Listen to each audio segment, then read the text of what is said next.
Hai semua, di sini saya akan menjelaskan tentang mind mapping, akuntabilitas, dan nasionalisme. Namun sebelumnya saya ingin memperkenalkan diri. Nama saya Dr. Agung Paranata Damanik, peserta Latsar CPNS Angkatan 50 Kelompok 3 yang dibimbing oleh Widya Suara Dr.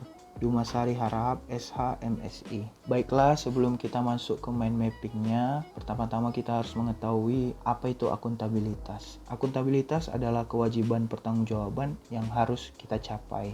Lalu kita masuk ke slide selanjutnya. Ini merupakan slide mind mapping akuntabilitas yang kita pelajari mulai dari konsep akuntabilitas, mekanisme akuntabilitas, akuntabilitas dalam konteks, dan PNS akuntabel. Kita akan masuk ke slide selanjutnya untuk mempelajari satu persatu. Baiklah, yang pertama kita masuk ke konsep akuntabilitas, di mana memiliki tingkat, aspek-aspek, dan fungsi serta jenis. Tingkatan konsep akuntabilitas mulai dari akuntabilitas personal, di mana akuntabilitas personal ini mengacu pada nilai-nilai yang ada pada diri sendiri seperti kejujuran, integritas, moral, dan etik. Lalu tingkatan selanjutnya ada akuntabilitas individu yang mengacu pada hubungan antar individu dengan lingkungan kerjanya.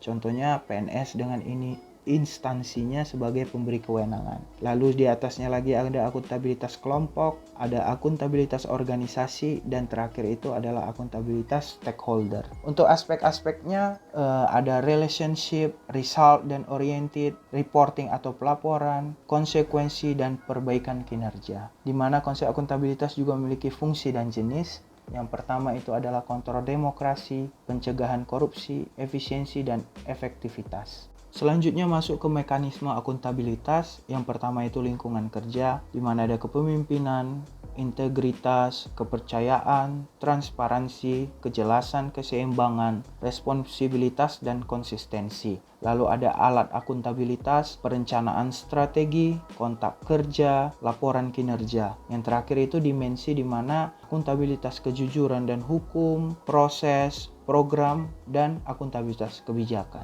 Baiklah, yang terakhir kita masuk ke PNS akuntabel, di mana kita sebagai ASN harus memiliki prinsip profesi ASN, yaitu didasari oleh nilai dasar, kode etik dan perilaku, komitmen dan tanggung jawab, jaminan perlindungan hukum dalam melaksanakan tugas, serta profesional jabatan. Selain dengan profesi ASN, kita juga harus memiliki perilaku-perilaku yang baik sebagai PNS, yaitu sesuai dengan kode etik, perilaku terkait transparansi, perilaku tidak curang dan koruptif, bertanggung jawab terhadap penggunaan sumber daya negara, dan perilaku berkaitan konflik kepentingan. Ada juga asas penyelenggaraan kebijakan seperti profesionalisme, proporsionalisme, keterpaduan, delegasi, netralitas, akuntabilitas, efektif dan efisien, keterbukaan, persatuan dan kesatuan, keadilan dan kesetaraan, serta kesejahteraan.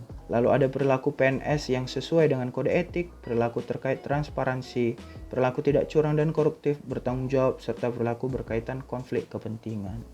Yang terakhir ada asas penyelenggaraan kebijakan, berkaitan dengan profesionalitas, proporsionalitas, keterpaduan, delegasi, netralitas, efektif dan efisien, persatuan dan kesatuan, keadilan, kesetaraan, dan kesejahteraan. Yang terakhir kita masuk ke mind mapping nasionalisme, di mana di sini kita akan mengacu pada Pancasila. Yang pertama, ketuhanan yang Maha Esa, kemanusiaan yang adil dan beradab, persatuan Indonesia, kerakyatan yang dipimpin oleh hikmat kebijaksanaan dalam permusyawaratan perwakilan, serta keadilan sosial bagi seluruh rakyat Indonesia. Di mana dari sila-sila ini kita sebagai ASN, sebagai pelaksana kebijakan publik, sebagai pelayan publik, serta sebagai perekat dan pemersatu bangsa, maka kita akan dapat mengaktualisasikan wawasan kebangsaan dan jiwa nasionalisme sebagai pelayan publik yang berintegritas. Sekian yang bisa saya sampaikan. Jika ada kekurangan saya mohon maaf. Untuk segalanya saya ucapkan terima kasih.